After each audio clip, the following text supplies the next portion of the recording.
Om Sahana Vavatu Sahano Punaktu Sahaviryam Karavavahe Tejasvinavadidamastu Ma Vidvishavahe. Om Shanti Shanti Shanti. Hari Om. Have you ever wondered why some projects manifest so seemingly fast and others unfold over years? Or why so much modern manifestation advice can leave you feeling secretly frustrated, inadequate, or spiritually exhausted? Today, I want to talk about manifestation, not as a quick fix, but as a real path of transformation. And hopefully, I will put some of your upset, if you have any upset around manifestation, to rest. Namaste and welcome to the Spiritual Wealth Podcast. I'm your host, Alexandra Savithri, Director of the American Reiki Academy and the Vedic Healing Center.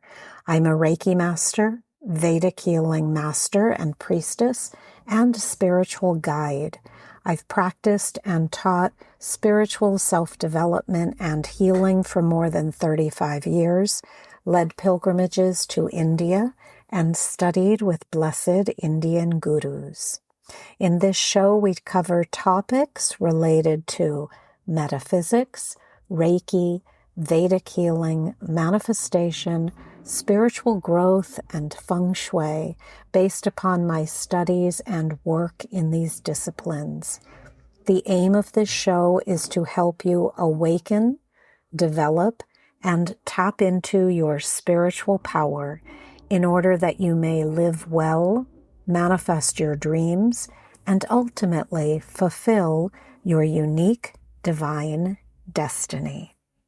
So welcome to this episode, and I've been wanting to speak about manifestation for a while. I'm sure I have previous episodes on the topic of manifestation, and maybe some of those were how-to or different techniques that you can use to draw your dreams to you. But I wanted to do another episode about manifestation because it's become such a huge topic online over the last several years, and it's kind of a buzzword. And so while I believe deeply in the power of intention and conscious creating, of energy, prayer, and putting yourself into alignment with your dreams, I think there is a great oversimplification happening. And what occurs as a result of this is it can make you feel amiss with your own efforts, or as if you're not doing something right. So recently I saw someone online promising that a particular stone would instantly change your life. I'm not kidding. And honestly, if you stay in spiritual practice long enough, you begin realizing that transformation does not happen that way. And you become really rather, let's say, amused by, but more than that, sort of put off by those kinds of promises, because really they are disingenuous and they are out of integrity, I would say. So I want to say that manifestation is a process connected to transformation. And this does not happen by you holding a stone.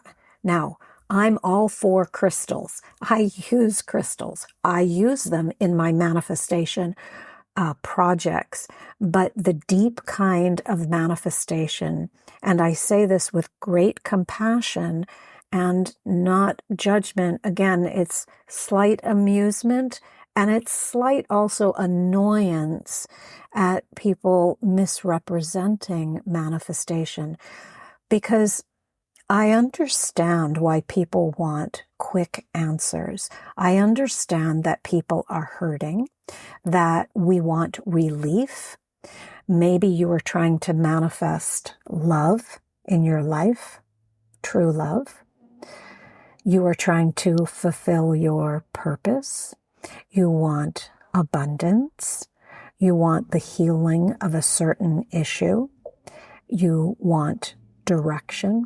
And when someone promises an instant solution, it can feel very comforting and very magical. And again, I am all for the magical.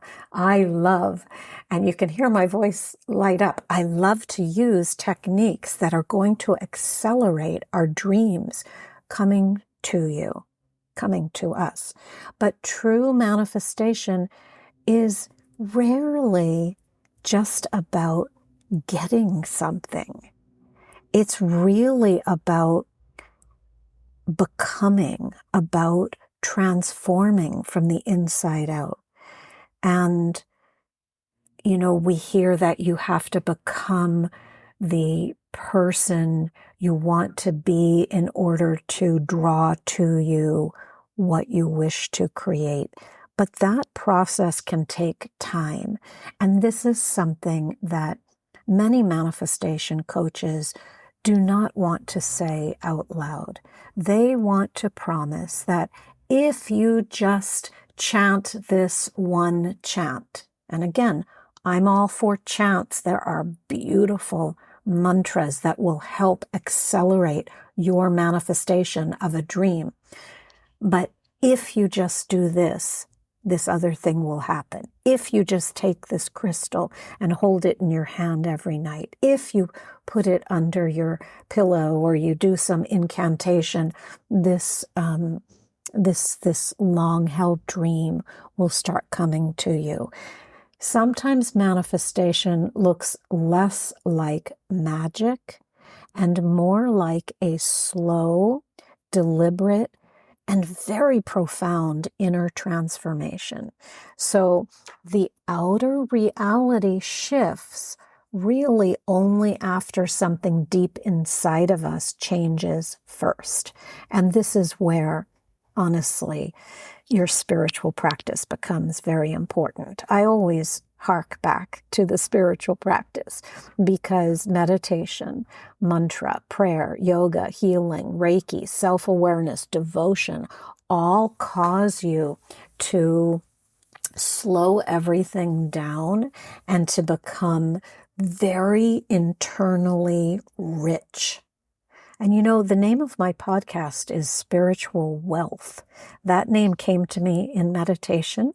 I wasn't even saying, I need the name for this podcast. The whole thing developed a while ago. It's been a couple years now, I guess.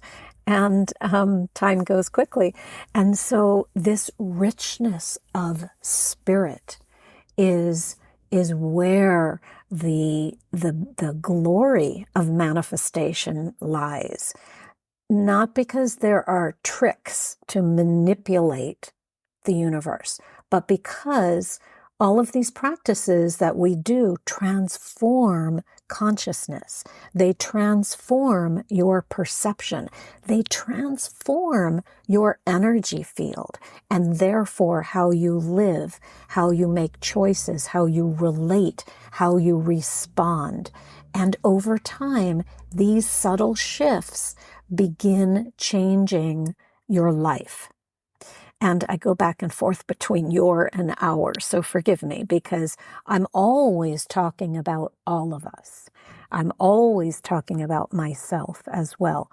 If we are here having this human experience, we're spiritual beings having this human experience, then we are all undergoing the same struggles and questions.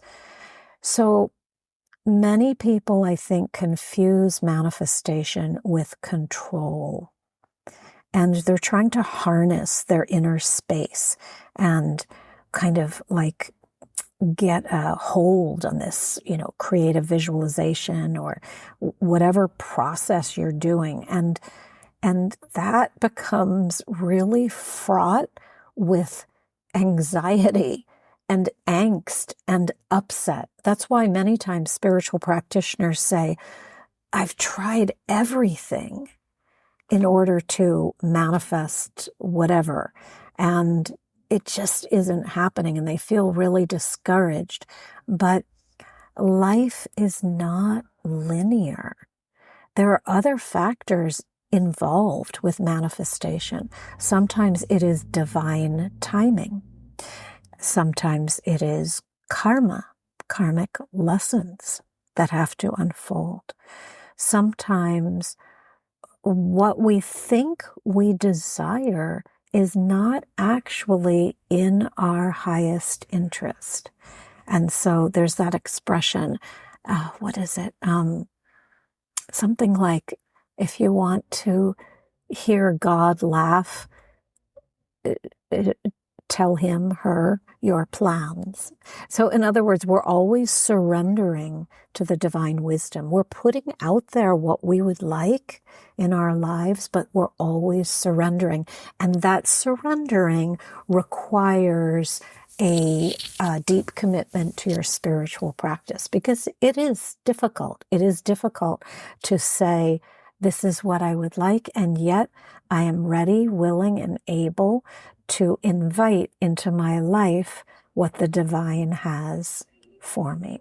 So sometimes the road towards manifestation changes us so profoundly that by the time it arrives, and usually I would say, that we are no longer the same person. We can't be, because it is the journey, right? Not the destination. The destination is that thing you want to draw to you, but it is the journey where you change your energy field that actually causes that thing to manifest. So the path, in essence, let's say, the path itself becomes the teaching. The path itself is teaching you. So right now, if there is something you are trying to manifest, and especially, I would say, if you feel frustrated by it, just stop for a second and say to yourself, the path I'm on right now is the teaching. It is, so instead of bypassing the path, embrace that path with everything, every nuance that it is giving to you. The good, the bad, the ugly, the frustration. So one of the dangers of modern manifestation culture is that it can really make you feel like a failure if your dreams are unfolding slowly, as if they are, there's like, you feel like something's being blocked. And you might feel as if you didn't think positively enough. You didn't get yourself into alignment with the vibration you have to be in order to attract the thing that you want, the dream that you want. Well, guess what? You are in the process of doing that. And if you stop right now and say, I am whole, happy, perfect, just as I am, you're going to release that friction.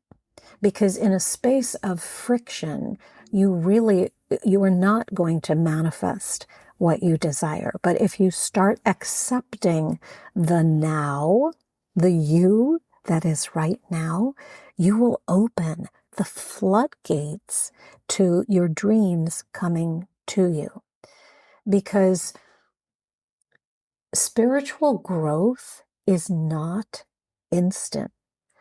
Real transformation is going to unfold layer by layer. And I talk about this often. I say, it's like peeling an onion. There are layers and layers and layers of things we have to heal before we can manifest. So this is not to say that those techniques you are doing are not working. They are always working, but there is an acceptance of where you are in the moment that is so important. And that, as you're transforming, sometimes part of that transformation is painful. Some of it is beautiful. Some of it is mysterious. And if you stay on the spiritual path long enough, humility begins to replace fantasy. You realize there are forces larger than the ego at work. You start to accept what I would call the divine wisdom of you, of all of life. You start to accept timing. It's like a sacred unfolding. So manifestation, I would say, becomes easier also when we stop obsessively holding on. And it's not because we don't care. It's because we begin interacting with life differently, with more trust, with more ease, with more listening, with more discernment, with more flow. I remember my guru used to say, he would say, be like a child at the feet of the divine. And what did he mean by that? He meant to be sweet, to be innocent, to be hopeful, to be expectant, to be easygoing. Children are so easygoing for the most part. And if you're working on manifesting a dream and you have lost your childlike spirit, then I would say, forget the dream right now. Get into the energy, that childlike energy that is so important for the ease of manifestation. Now, I also want to say, I do believe that tools, techniques that we use, like working with crystals, rituals, affirmations, vision boards, and energy work, can absolutely support your manifestation efforts and your inner transformation as well. But they are supports. They are not substitutes for inner work. So some of the work I did with my own Reiki master had to do, and I don't talk about this much in Reiki classes, but everybody assumes she taught me Reiki, and that she did. But we did tons of self-growth work, spiritual self-development work, looking at issues, patterns in our lives and how those were playing out and how we could clear the energetic blocks around those things so that we could essentially manifest at a higher level. And we worked with all sorts of interesting techniques. And I draw upon that when I work with people one-on-one, because when you're trying to manifest something and you're using a vision board or whatever it is, creative visualization or affirmations, thinking positively, and you're like reprogramming your subconscious, and you're doing that over and over and over again. But when you're doing that on top of conditioning, it just doesn't it doesn't feel deep enough. And it isn't. It feels like I'm trying to kind of trick myself into getting into this vibration where I can then manifest, but deep down inside, I'm feeling whatever it is, fill in the blank. So in real healing work, we go into, what is that feeling? What is that? What is that that's blocking the manifestation? Let's go into that tension, that discrepancy, I would say, between where you are and what you want to manifest. Let's go into that and dig into that and see, where did it come from? Where was the original thought form? Let's go back and clear that, so that tendency is released, and therefore your manifestation is now, the thing you're trying to manifest is now going to have the clarity, let's say, to come to you more easily because the interference isn't there. So what I'm saying about manifestation is all of these techniques that you hear about are not substitutes for inner work. They are not replacements for really doing the deep healing work that needs to take place. You can absolutely get that money crystal and put that under your pillow and believe it's going to work. And it will, to some extent. But if you don't do the deep healing work, that crystal is simply an object. So some of the most powerful manifestations I've witnessed were not, what's the word? They weren't showy. They were very quiet. It's like a person I'm working with finally understands themselves. And then their life slowly starts to unfold differently. They're walking differently. They're speaking differently.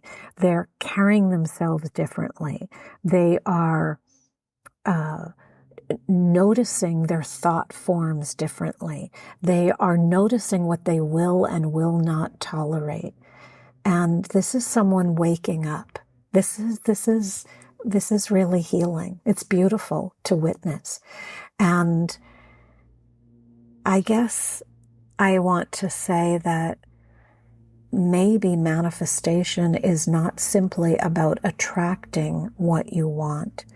It's about uncovering who you are beneath everything. I think I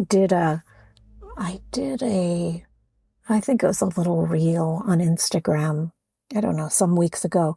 And I said that true healing is about uncovering, I think I said this exact thing, who you are underneath the surface. So underneath all the conditioning, the fear, the anxiety, the stress, the distraction, the illusion, this is true healing. And when you do this, manifestation becomes more beautiful.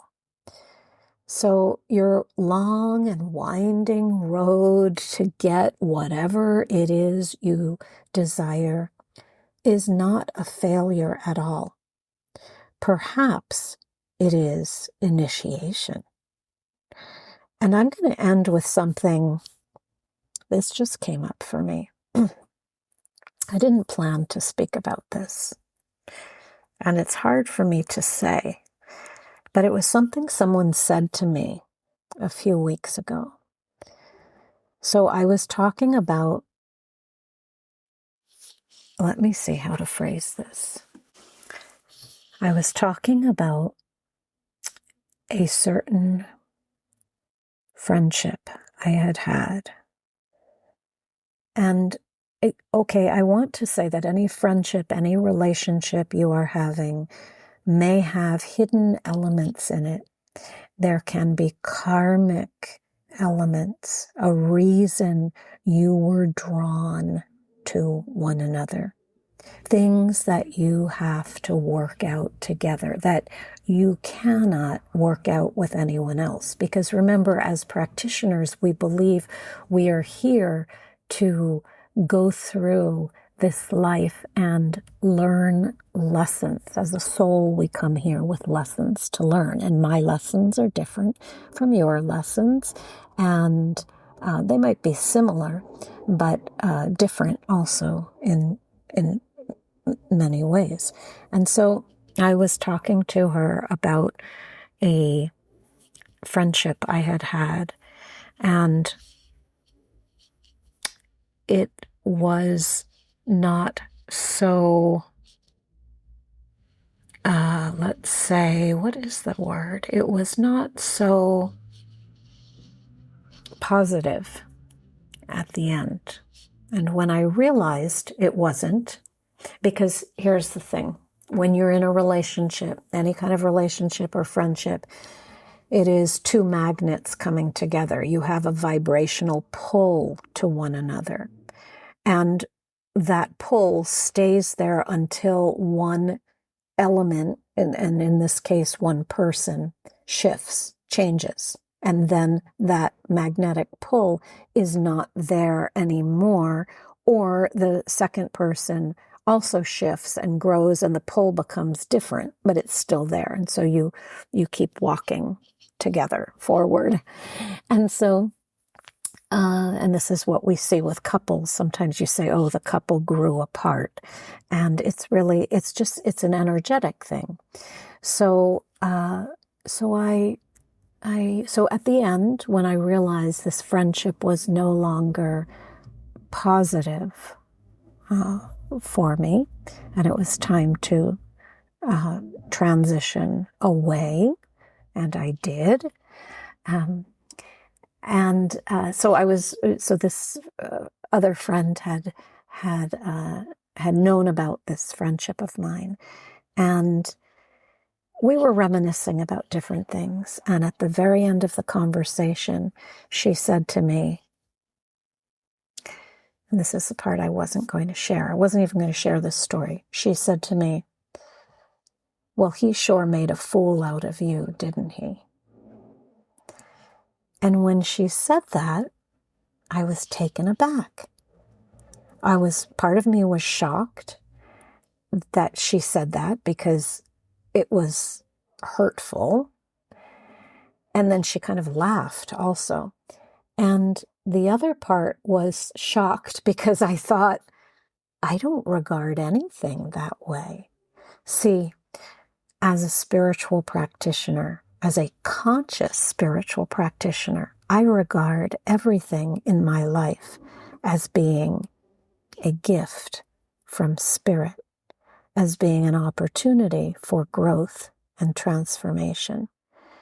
And I thought, this was a beautiful experience until the magnets didn't magnetize anymore.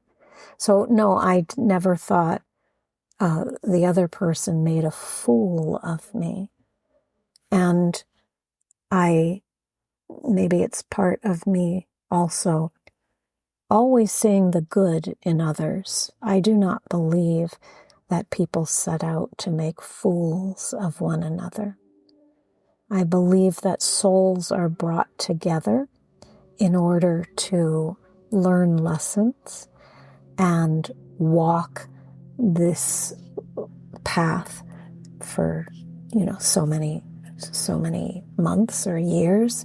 And when the magnets don't magnetize anymore, it is time to move on. So why I said this to you is that I think right before I told you this story, the long and winding road, I said, is not failure at all. Like you could say, for instance, you've been in a relationship a long time, and that relationship did not turn out the way you thought it would. And part of you could say, what a failure. look at all the time I wasted. Why not say, look at all the lessons I learned. Nothing is a failure in your life. And this is where also your manifestation gets blocked. Mine does too, because we look at the things that we have not accomplished and we say to ourselves, these things should have happened. Well, what if everything is perfect? What if every experience you have had, and not even what if, let's say that this is a truth. Every experience you have had has led you to the here and now. So God bless every single experience.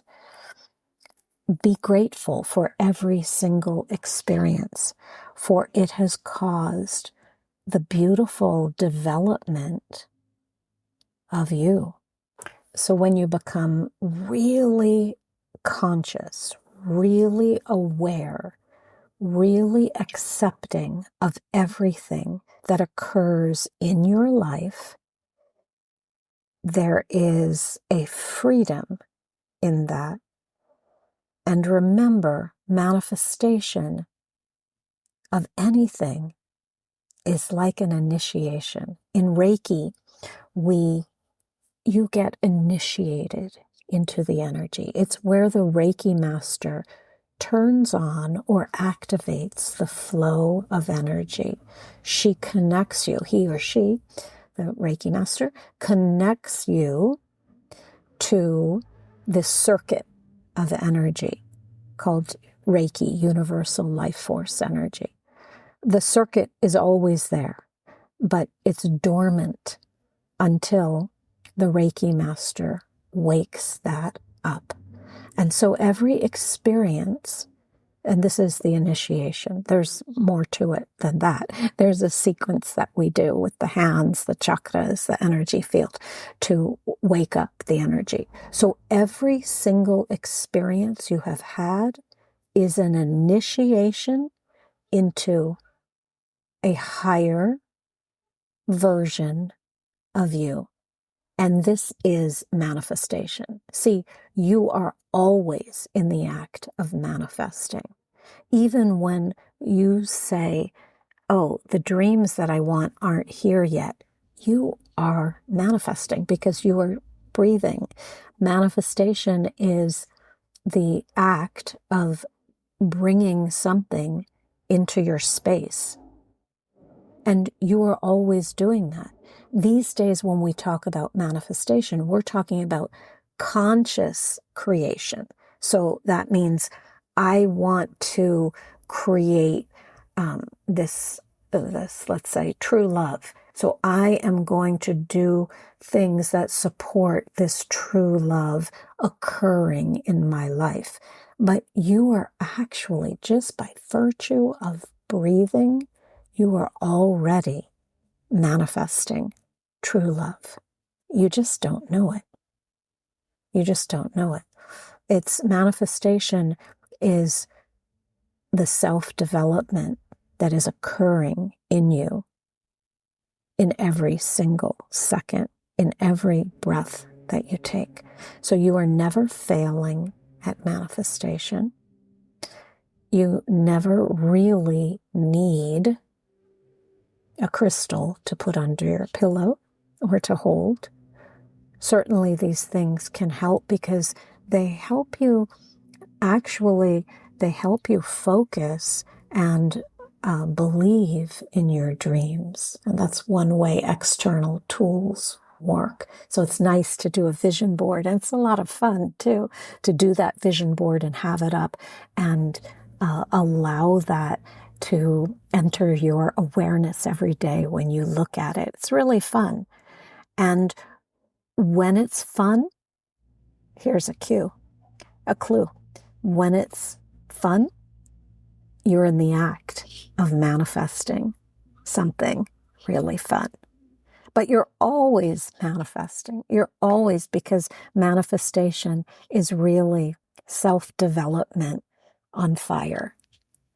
So I hope this gave you some insight. I really want it to give you the freedom to say to yourself, I am absolutely perfect as I am.